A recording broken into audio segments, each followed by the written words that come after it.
توفى اليوم أحد الرموز اللي هو الشيخ متعب بن محروت بن فهد البيك الهذار رحمة الله عليه. هذا الرمز الخالد اللي من الظلم أن نقول أنه رمز من رموز عنزة، بل أنه رمز من رموز الوطن العربي.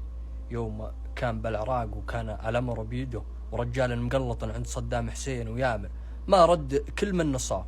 واجد من الأمور اللي صارت على بعض أهل الخليج وبعض أهل العراق اللي هم سجن وغيره، كان يتدخل الله يرحمه مجرد ما يصل والعلم. وسابقا أن ذكرنا قصة بندر بن سرور العتيبي الله يرحمهم جميع، يوم يقول متعب ذرى من حده الظلم والطيش، شيوخ القبايل لحتمت به حماها، لكلش الشارب على الوجه تكليش، وانتبرت القاله برايه نهاها.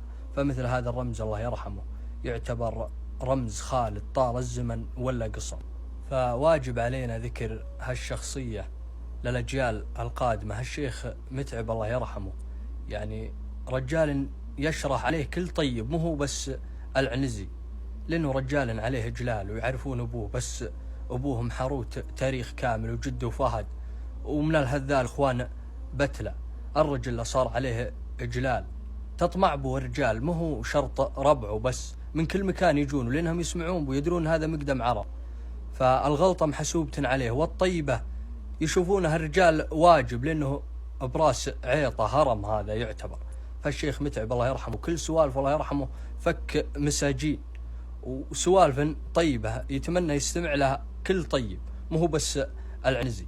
فمثل الشخصية هذه نقول عسى الله يرحمه.